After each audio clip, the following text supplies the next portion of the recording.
A massive slew of videos have recently poured in from young people waking up to how BS the system is and expressing the exact same sentiment that they'd rather die than work a 9 to 5. I completely agree with this statement, and I'm going to be explaining why from a total rational and logical standpoint. Not in an emotional sense like, God damn, I just had a terrible day at work. I want to kill myself. No, I'm talking from a rational standpoint using facts, numbers, and logic. Life is not always worth living. I think we can all agree on that, even if you're the most delusionally optimistic boomer ever. There are millions of people born into horrible conditions in war-torn countries. There are millions of people born with horrible, debilitating conditions that make life incredibly painful and uncomfortable.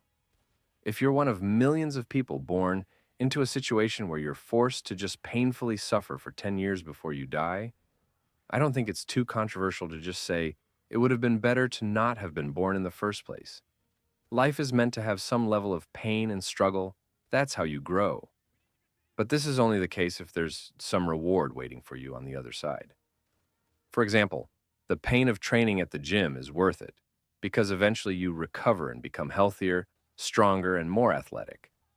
But the pain of having some painful, debilitating disease is not worth it because what are you getting on the other side besides just more pain and suffering? So this brings us back to the title of our video, which is Why Death is Better Than Working a 9 to 5. With the state of the modern world and economy, with these dog-shit wages, insane hours, horrible working conditions, and zero opportunities for upward mobility, what is the pain and suffering of a modern 9 to 5 more similar to? Is it more similar to the pain of a workout at the gym, where you temporarily suffer, but for a much greater reward on the other end? Or is it more similar to the pain of a debilitating, painful disease, where the only reward for your pain and suffering is more pain and suffering? In this current world and economy we live in, I think we can all agree that it's the latter rather than the former. Unlike in the past where, after all your hard work, you'd be able to save up money and eventually buy a house. Right now, if you work hard, all that happens is you accumulate more debt and have to suffer even more for even more debt. I talked about this at length in my Work for Nothing Paradox video.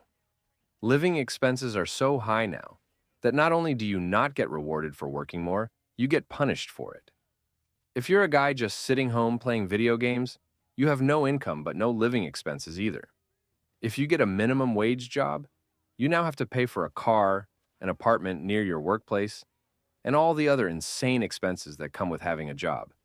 And if you work even harder and go to college to try and move up in life, you're now saddled with an exorbitant amount of student loan debt that you'll never pay back.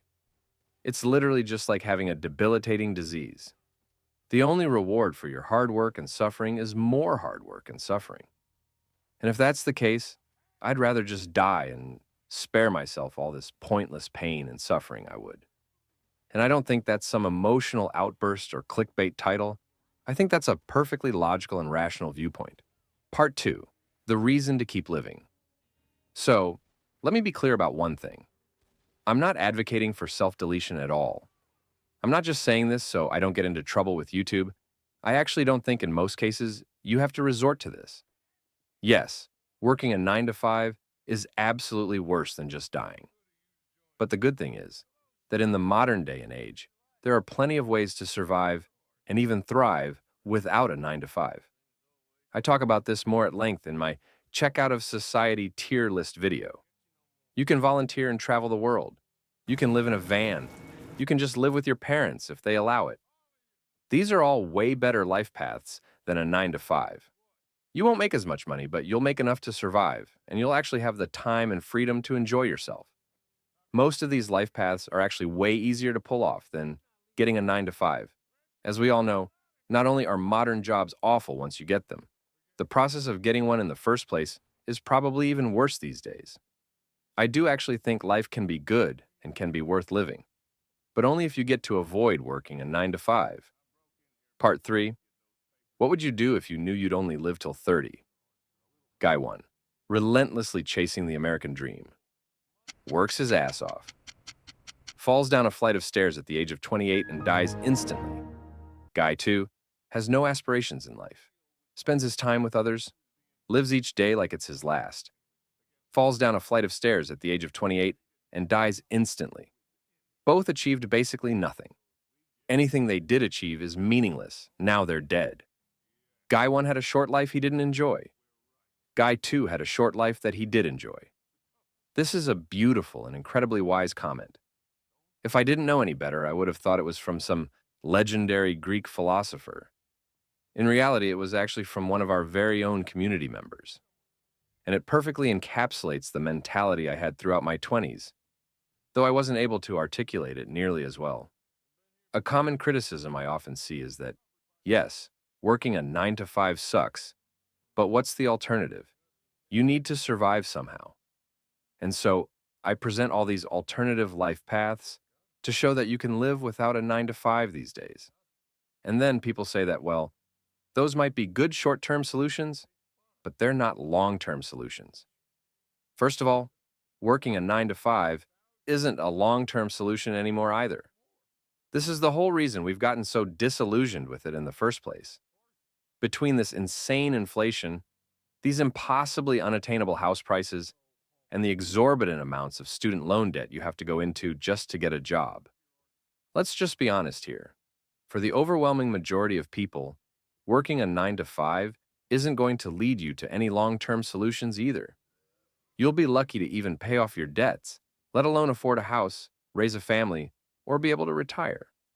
But all that aside, who's to say that prioritizing short-term benefits isn't a viable strategy either? If there's anything I can tell you guys as a millennial, is that in the rapidly changing world we live in, literally nothing is a guarantee for the long term. We were told to go to college because even though we'd accumulate a bunch of short-term debt, we'd have guaranteed decent jobs in the long term. We all saw how that turned out. We were told that if we just sacrificed some short-term fun in our youth to acquire a skill, it would pay off in the long term. We all saw how that turned out. The world simply changes way too fast for any promises of a long-term payout to be taken seriously. And the thing is, this is even more applicable for you if you're Gen Z. The world changes even faster now than when I was in my 20s, especially with AI on the rise, threatening to take all of our jobs. You could spend an entire 7 years learning some skill only to be replaced by a robot once you've finally learned this skill. The silver lining. So, believe it or not, this actually leads us to the surprising silver lining of this whole subject. Death is better than working a 9 to 5. But this can actually be incredibly liberating and empowering, depending on how you look at it. It was Martin Luther King who said, "He who has nothing to die for has nothing to live for." So, if you agree that you'd rather die than work a 9 to 5, that also means you'd be willing to die for the cause of not working a 9 to 5. And if you're willing to do that, you'll do whatever it takes to escape the 9 to 5. It won't be easy, but if it's a cause you're willing to die for, what do you have to lose? 10 years ago, when I was desperately trying to escape the 9 to 5 myself, I bought a one-way ticket out of America into a total foreign land with only $2,000 saved up. I had no idea, no plan of what to do, and needless to say, this was a massive risk. When I tell people this story, they often think I was incredibly brave and courageous to pull this off. It certainly appears to be this way on the surface, but the more I think about it, the more I realize that what I did really wasn't anything special at all. I simply had nothing to lose, as working a 9 to 5 was so awful that I didn't even fear death at that point. My story happened to have a happy ending as a few key investments at the right time, along with the minimalist lifestyle I adopted, allowed me to ultimately find a long-term solution. But what if I didn't get so lucky? What if all my investments failed and I simply ran out of money and starved to death in a foreign country? Well, then I would have been the first guy in that comment. I would have died before I turned 30, but I would have at least enjoyed a few years in my 20s living the life and doing the things I wanted. I would have had a short but enjoyable, memorable life. If I got a 9 to 5, on the other hand, I would have lived to, presumably, let's say, the average lifespan of around 80. But I wouldn't have enjoyed any of it. I'd be miserable for 10 hours a day, 50 weeks out of the year, 65 out of 80 years. And even after I finally got to retire, I would have been too old and feeble to enjoy any of the money I saved up.